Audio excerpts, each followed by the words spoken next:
સદગુરુ મહારાજની જય. આપણને પ્રાર્થના કવિતા કંઈક શિખામણ દઈ જાય છે. ભજન સંતોની વાણી આ કંઈક આપણને શિખામણ દઈ જાય છે. અમે ભણતા એ વખતે એક પ્રાર્થના ગવાતી કે મંદિર તારું વિશ્વરૂપાળું સર્જ્યું સર્જન હારે. કોઈ એવું પણ કહેવાય છે કે મંદિર તારું વિશ્વરૂપાળું સુંદર સર્જનહારા. હવે આ વિશ્વરૂપી જે મંદિર છે એવું તો કોઈ મંદિર બનવાનું નથી, ક્યારેય ન બને. છતાંય અત્યારે બનાવે છે. આ જેને ગમતું કરે છે. પણ જે આ વિશ્વરૂપી આપણને મંદિર મળ્યું છે અને એમાંય સુંદર સર્જન હારા. મંદિર તારું વિશ્વરૂપાળું સુંદર સર્જન હારા રે. પળે પળે તારા દર્શન થાય, દેખે દેખન હારા રે. હવે કહે છે પળ પળ તારા દર્શન થાય છે, પણ દેખે દેખન હારા. કોણ દેખે છે? દેખવાવાળા દેખે છે, બધાય નથી દેખતા. જેને આત્મજ્ઞાન થયું છે એ દેખે છે. કોને દેખે છે? સુંદર સર્જન હારા. ગીતાજીમાં કૃષ્ણે કીધું કે હે અર્જુન, હું જન્મતો નથી, હું મરતો નથી, હું આદિ અનાદિ છું. તો ભીલના બાણે વિંધાણા એ કયા કૃષ્ણ? આપણે જ વિચાર કરવાનો છે કે અહીંયા કોઈ ઘાટની વાત કરી નથી. આ દેહ છે ને, દેહ જન્મે ને દેહ મરવાનો, ગમે એનો હોય પછી. પણ જે આ બોલવા વાળો છે ને એ ક્યારેય મરવાનો નથી. શું કે આદિ અનાદિ જ છે. બોલે બીજો ને પરમાત્મા પોતે, અજ્ઞાનીને આંધળો અળગો રહીને ગોતે. તો આપણે કહીએ બધા બોલે, જીવ માત્ર બોલે છે, ઘણા ઘણા જીવો બોલે છે. તો એ બધાય આ બધાય શું કે જે બોલવાની જે ક્રિયા રહે એને જાણવાનું. પછી દેહ તો ગમે એવો હોય અને ગમે એનો હોય. જ્યારે સુવાસા બંધ થાય ને એટલે બોલવાનું બંધ, સાંભળવાનું બંધ, જોવાનું બંધ અને બોલવાનું બંધ. તો આને આપણે ઓળખવાનો છે. તો વિશ્વ મારું એ વિશ્વ તારું. આ મંદિર જે આપણને મળી ગયું છે એવું મંદિર બીજું બને નહીં. ઓકે, મંદિર તારું વિશ્વરૂપાળું સર્જ્યું સર્જન હારે. કે સુંદર સર્જન હારા બે એક જ થાય છે.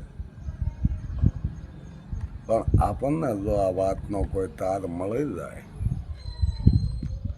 આ એક પ્રાર્થના છે. પ્રાર્થના એટલે પોતે પોતાને અરજ કરવી, આને પ્રાર્થના કીધી. પોતે પોતાને જ અરજ કરવી. અહીંયા કોણ બીજો સાંભળે? પ્રાર્થનામાં એકલો બેઠો હોય, અહીંયા બીજો સાંભળે કોણ? પોતે પોતાને અરજ કરે છે કે મંદિર તારું વિશ્વરૂપાળું સુંદર સર્જન હારા.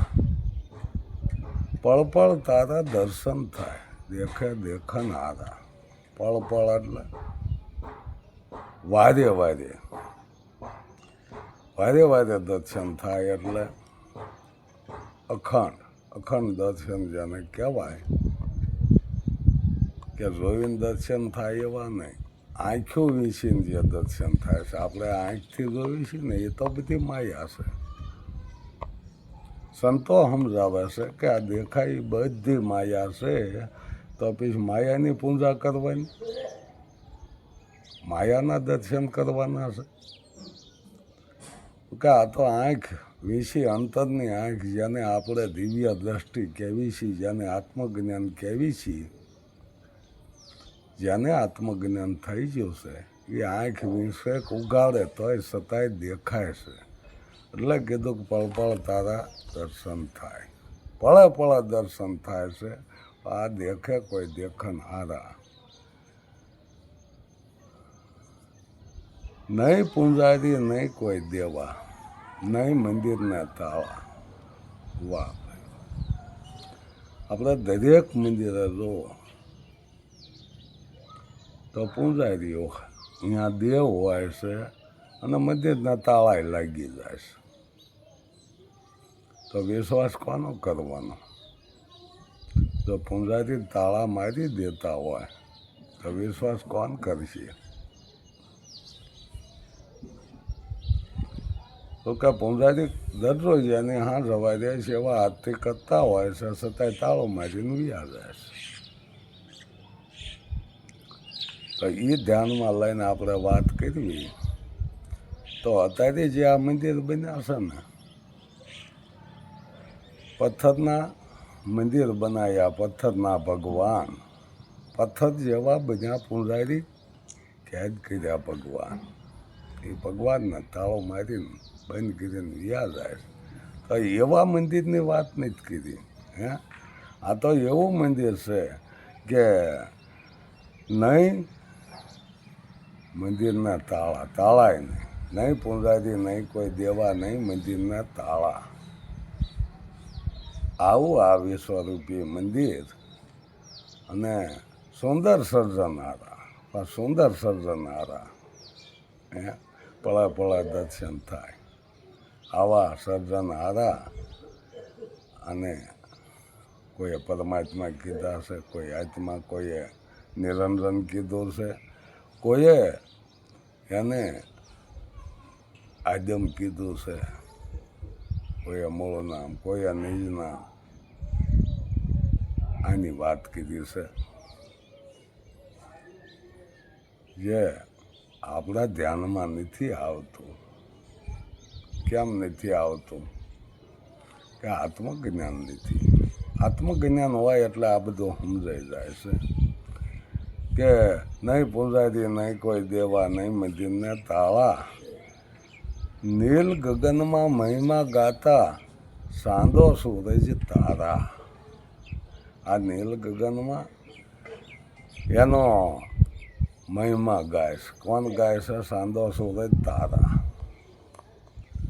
હવે આ વાતને સમજવી થોડીક અઘરી છે, પણ સમજાવનારા સમજાવી દેશે, દેખાનારા દેખાડી દેશે.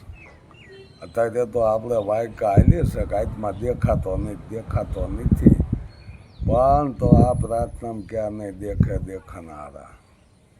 મેન વાત તો અહીંયા પડી છે કે આપણે ભાળવી જોવી તો જ ઓળખાય ને. પાછું કેમ ઓળખાય? મંદિરની પાછળ ઊભા રહીને કે કોણ છે તો કેમ કહેવું? દિવાલની પાછળ કોઈ ઊભો રહી જાય અને બીજો ભાઈ એને કહે કે ભાઈ કોણ દિવાલની પાછળ ઊભું છે, કેમ ખબર પડે કોણ ઊભું છે? એટલે ભાળવીને દેખવીને તો જ ઓળખાય. દેખે દેખાનારા જે દેખી ગયા છે ને એને જ ઓળખો સાહિત્યમાં. બાકી ઓળખાય એવું છે જ નહીં. હવે નહીં નીલ ગગનમાં મહિમા ગાતા સાંદો સૂરજ તારા. લ્યો, આ નીલ ગગનમાં મહિમા ગાય સાંદો સૂરજ તારા. વર્ણન કરતા શોભા તારી થાય ક્યાં કવિ ગણ ધીરા. હવે જો આ વર્ણન કરતા શોભા કે તારી થાય ક્યાં કવિ ગુણ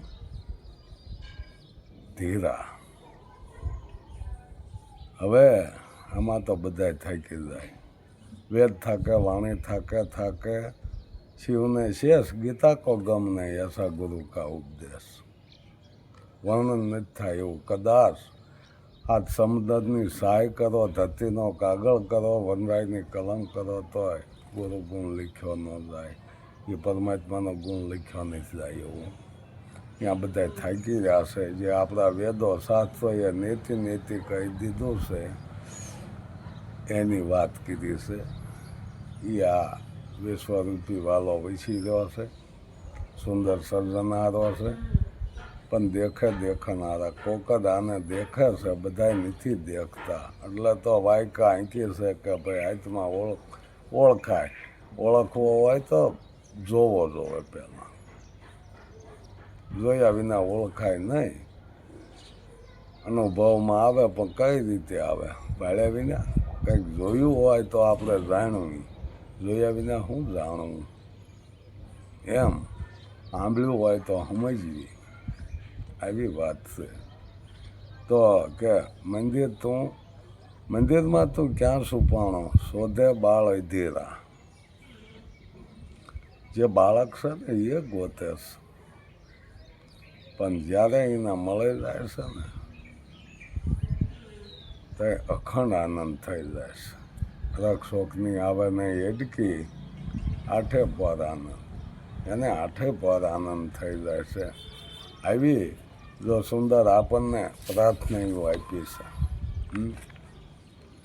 અરે કોઈ લોકગીત લ્યો એમાં કંઈક મર્મ પડ્યો છે, કોઈ કવિતા લ્યો એમાં કોઈ મર્મ પડ્યો છે.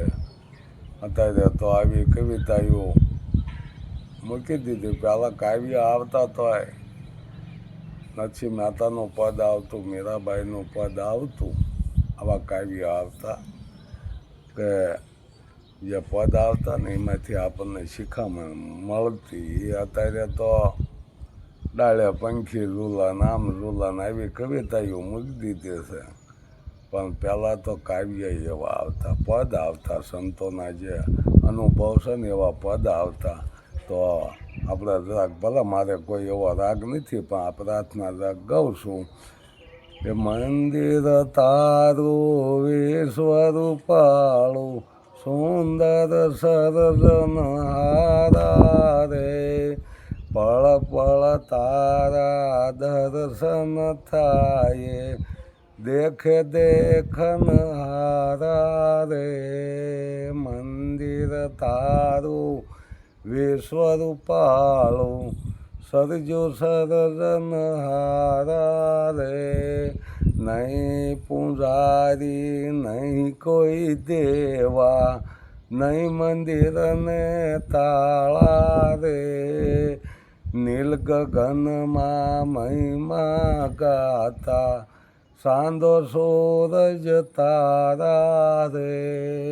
મંદિર તારું વિશ્વરૂપાળું, સુંદર સર્જન હારા રે. વર્ણન કરતા શોભા તારી, થાક્યા કવિ ગણ ધીરા રે. મંદિરમાં તું ક્યાં છુપાયો, શોધે બાળ અધીરા રે. સદગુરુ મહારાજની